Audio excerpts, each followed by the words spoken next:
After the Battle of Glendale, the Army of the Potomac, though battered, was still intact. The Confederate assaults from Longstreet had been repulsed, giving them valuable time to withdraw. The elements nearby Glendale would do this during the night of June 30th, 1862, swiftly moving down Willis Church Road. The Army of the Potomac, now fully united, would make their stand at the intersection of Carter's Mill Road and Willis Church Road, along the gradual open slopes of a local hill. This place, known as Malvern Hill, would soon become a place of great slaughter, the final climatic clash of the 7 days' battles.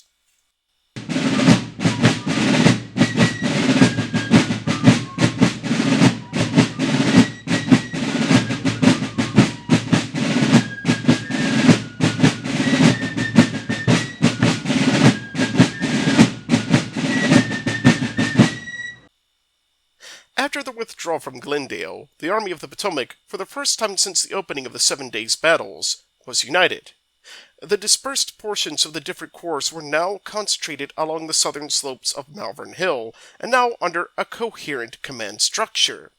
This meant that the Army of the Potomac could now organize a proper defense against the pursuing Army of Northern Virginia, wasting no time in this endeavor. The location they chose to make their defense was on the crest of a prominent hill just to the northeast of Turkey Island Creek and directly north of the River Road, their route towards their new supply base, Harrison's Landing. Running up the slope of the hill was the Willis Church Road, which ran southward and converged with the Carter's Mill Road, becoming a singular road that ran directly up the hill before diverging again. Situated at the top of the hill were 2 farmhouses. Towards the west, where Malvern Hill's gentle slope became a sharp ravine, was the Millard House, with the 2 cabins that housed their slaves situated just north of the house.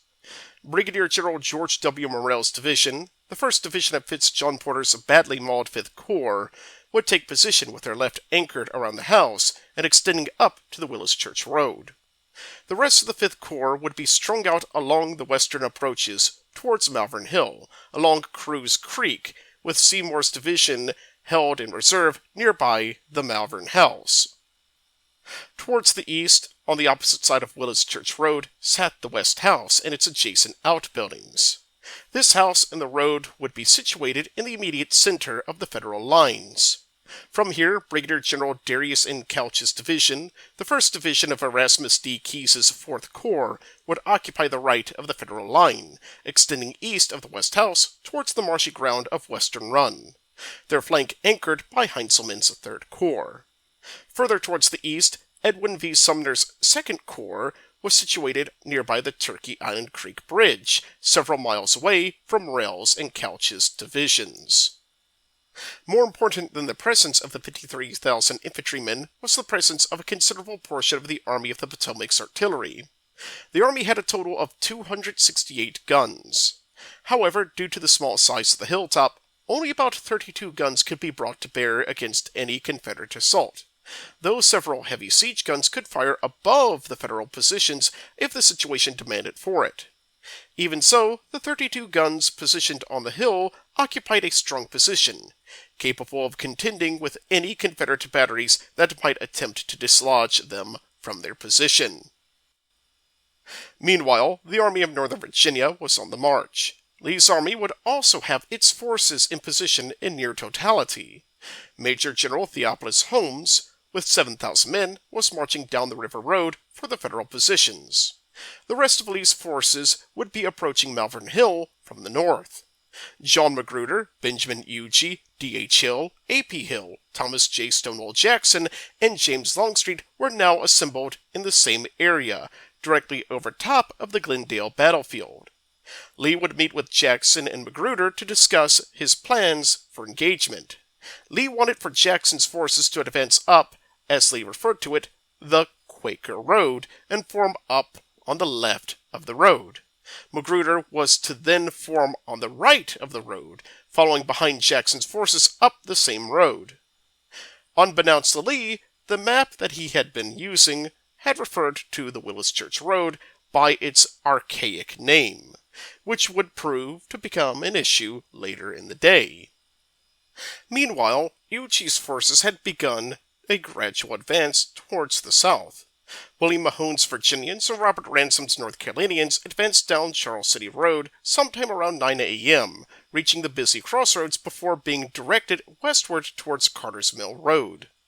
By this point, Brigadier General Lewis Armistead's Virginians and Brigadier General Ambrose Wright's brigade had taken up the lead, forming up into a skirmish line while advancing up the road.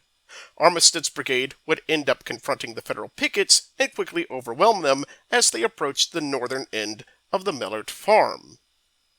Meanwhile, James Longstreet's division and A.P. Hill's division, both having been heavily engaged over the past few days, had been held in reserve. Lee would have Longstreet assist in assessing the situation they were in. Lee would move eastward, where Whiting's forces were beginning to be arrayed, while Longstreet would examine the positions along the Confederate right, where Lewis Armistead had recently advanced. Longstreet observed a potential solution to the conundrum faced by the Confederates: the possibility of driving the Federals from their advanced positions. From what he could observe, the Federals had between 40 to 60 guns. If they could amass enough of their own artillery into position, in the order of 60 to 100 guns, they could provide covering fire as the infantry advanced, neutralizing the Federals' strong position while the infantry drove them off of it. As Longstreet was pondering this, Magruder was heading westward, down the Long Bridge Road, and away from his intended position.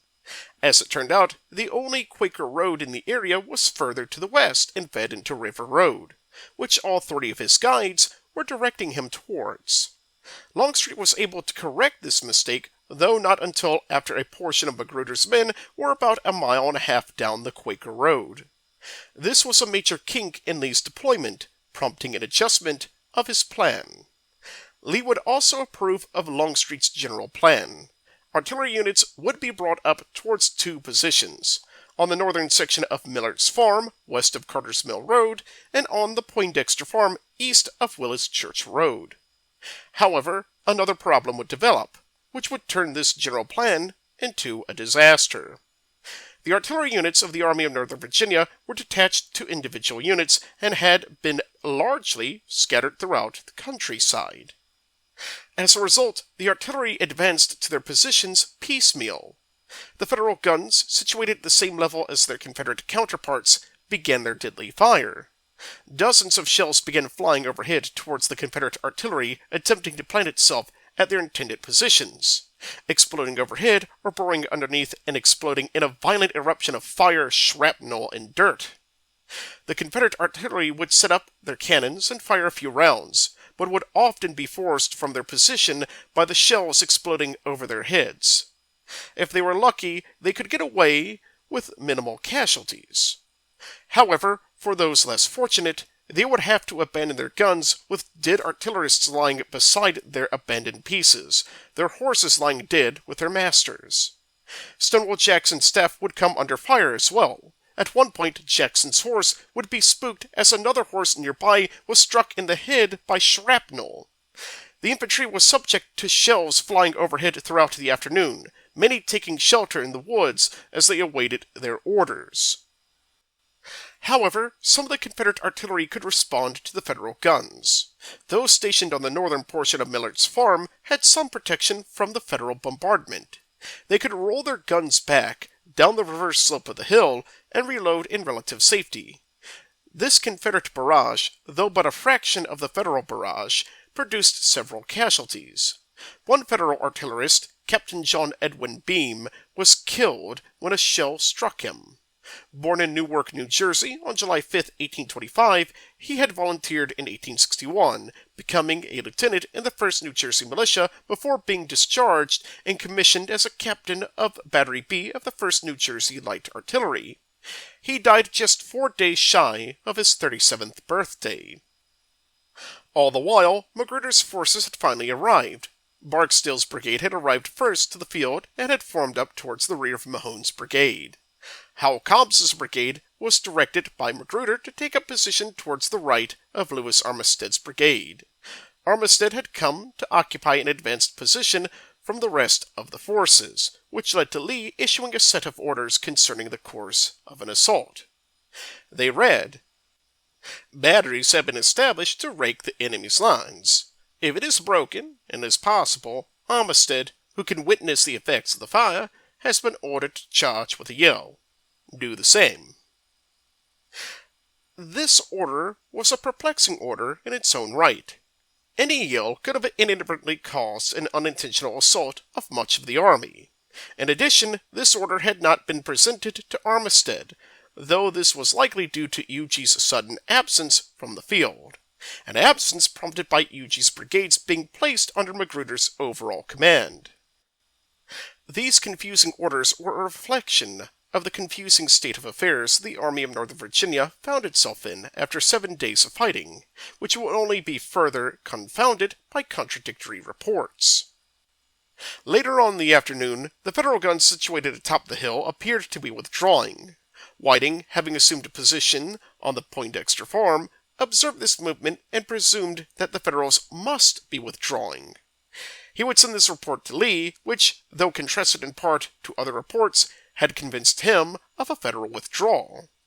This might have sounded absurd at first, though, given how the Federals had so quickly abandoned their other positions thus far, it was likely a rational assumption from the standpoint of Lee.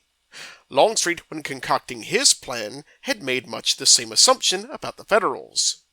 However, Whiting had made an error in his observation. In truth, the Federals weren't retreating at all. The 4th and 5th Corps had been rearranging their forces while their artillery had continued their bombardment. Gaps in the line had been filled in with additional brigades. The withdrawal of some of the Federal batteries were, in fact, changings of the guard. Kingsbury's battery, for instance, had fired over 750 rounds and had only 16 rounds left per gun. 3 of the guns had enlarged vents after their repeated firing, requiring for the battery to be retired. Most of the Federal batteries initially stationed on the hill had run out of ammunition and were now being replaced with fresh guns. This error would prove to be a catastrophic mistake for the Army of Northern Virginia, as Lee drafted orders for Magruder. It stated, "Generally expects for you to advance rapidly. He says it is reported that the enemy is getting off. Press forward with your whole line and follow up Armistead's success." Magruder would follow these orders. Huger's and Magruder's brigades would begin advancing towards the Federal positions, but, as with the artillerymen before them, they would be rapidly cut down and forced to a halt. 3 regiments of Lewis Armistead's command, the 14th, 38th, and 53rd Virginia, advanced up the gentle slope of the hill, but didn't make it far. They stopped just shy of the slave cabins, only a couple hundred yards from the Federal lines, when Federal regiments of Morrell's division moved rapidly in front of the guns and poured volleys of fire into them. The rest of Armistead's brigade was held in reserve until Armistead ordered them forward, attacking directly into Charles Griffin's brigade. Major James F. Crocker, the 33-year-old adjutant of the 9th Virginia, would be badly wounded during this assault. He was shot through the throat, the shoulder, and the arm when he fell on the field of battle. Miraculously, he would survive these wounds and rejoin his regiment. Towards the right, Hal Cobb's brigade came in to support the Virginians, taking up position just to the north of the slave cabins. The North Carolinians, Georgians, and Louisianans would also be cut down by the relentless storm of lead. It was here that 21-year-old Isaac H. Newton, a private of Company F of the 2nd Louisiana, would have the rear of his right thigh torn off by an exploding shell.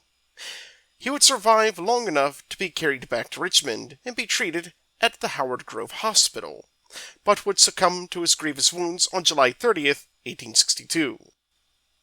Killed that day was Private Edwin F. Jameson. Just 15 years old, he had lied about his true age in order to enlist with the regiment, but would be tragically struck down by the relentless hail of shot and shell. As these regiments stalled, William Mahone's brigade and 3 regiments of Ambrose Wright's brigade, which had taken up position on the far right, had advanced further than the rest of the units. The position he had taken up provided him cover from most of the Federal artillery atop the hill, enabling him to push closer to the Federal lines than Armistead and Cobb. Positioned on this flank was Charles Griffin's brigade. The 14th New York sat on the far left flank of the Union line, followed by the 4th Michigan, 9th Massachusetts, and 62nd Pennsylvania.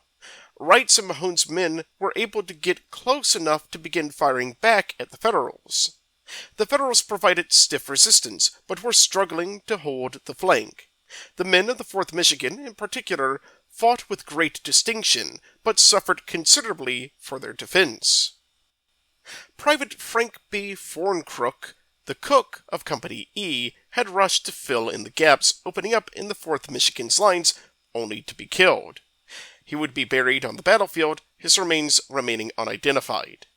Private Albert Hurtson Boyes of Company F was in formation when a bullet struck him in the chest. It went through his diary, punctured his chest, and stopped just below his heart. Gravely wounded, he would be carted off, but, miraculously, would recover and rejoin the 4th Michigan. He would later be wounded at Gettysburg, but would survive the war, passing away in 1930 at the age of 86. From Mahone's brigade, Private Charles Harris McPhail, a member of Company G of the 6th Virginia, would be killed on the slopes of Malvern Hill. Just 23 years old, he, as with many of his brothers in arms, were natives of Norfolk and the surrounding area. Accompanying him was Private Henry A. Blanks, Jr. of Company A of the 12th Virginia. A native of the city of Petersburg, he would enlist with the 12th Virginia, which would be placed under Mahone's command, he also being a native of the city. He would die on the slopes of the hill at the age of 20, leaving his father without a son. Less than 2 years later, his father would accompany his son in the afterlife, dying on June 10, 1864, after being grievously wounded during the First Battle of Petersburg. Magruder's assault on the Confederate right had stalled, but his movement alerted DHL of what was transpiring.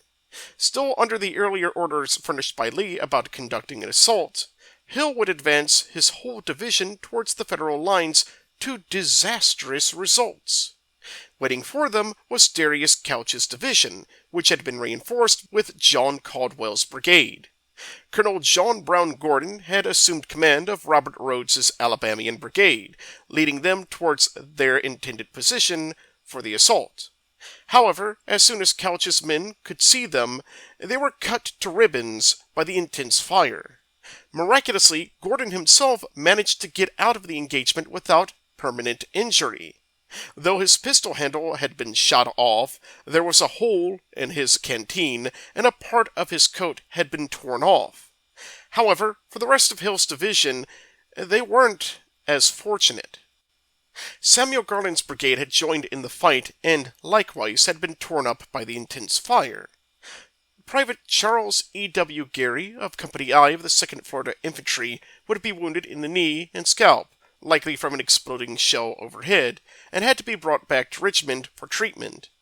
He was brought to Chemerizel Hospital No. 2, but would later pass away from infection on July 15, 1862, at the age of 22.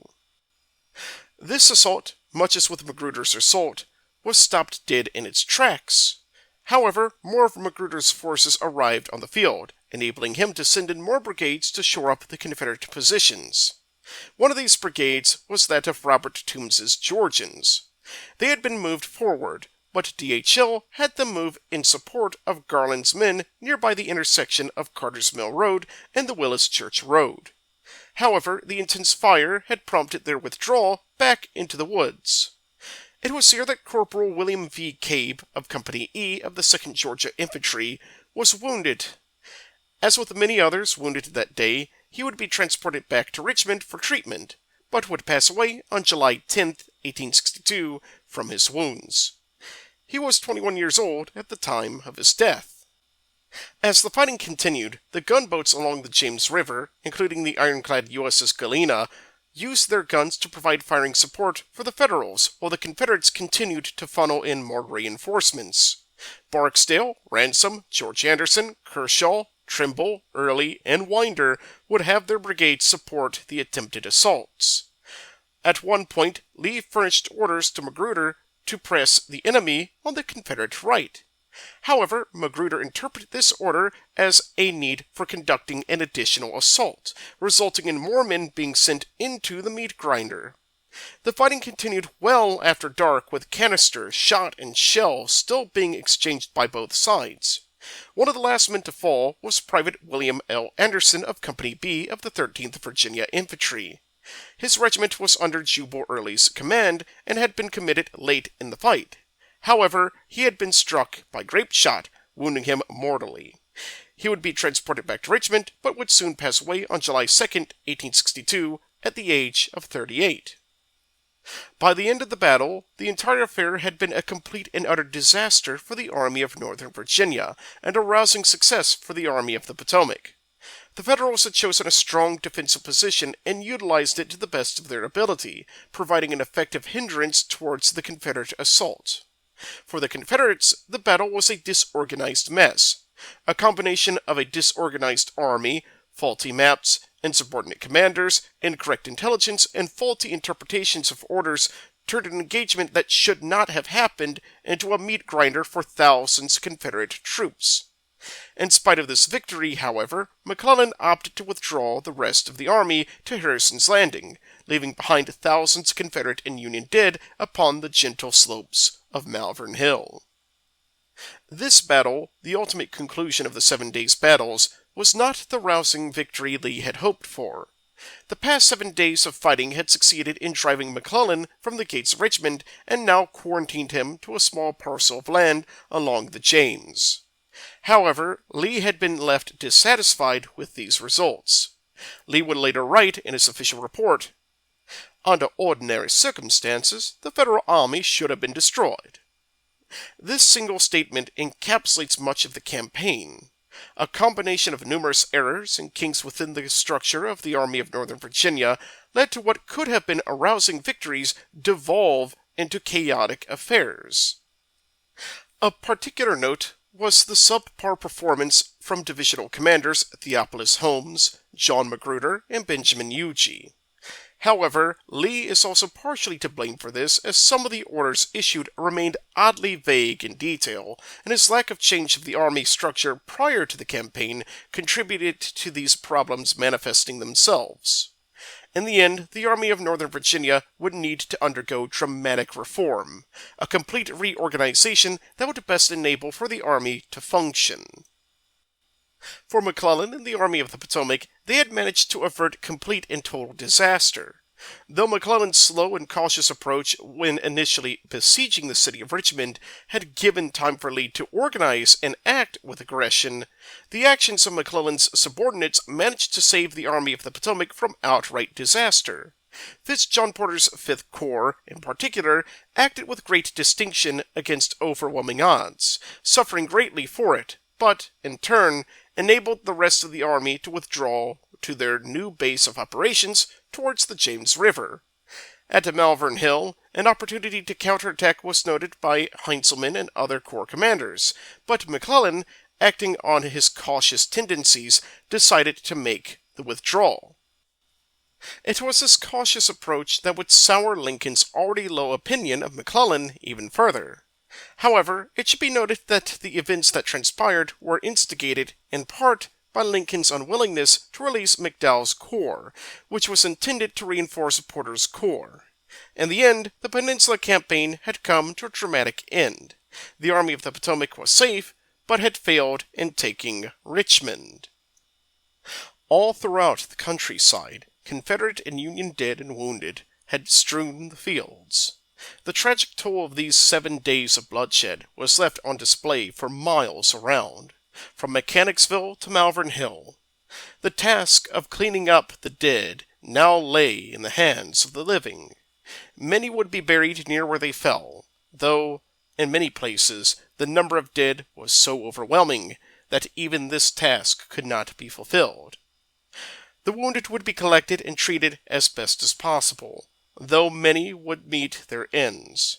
They, too, would be buried with only humble wooden markers noting who they were. After the war, the federal government would collect the Union dead and bring them to the newly established national cemeteries. Here, the remains, mostly unidentified, would be buried together for their final peaceful repose. For the Confederate dead, it was left to those with the means to pay for it. Many of these men would be brought back to their homes and laid to rest, though many would also lay in the cemeteries all throughout the city of Richmond and the surrounding area. Lee would say of these men, "Among the dead will be found many whose names will ever be associated with the great events in which they all bore so honorable a part."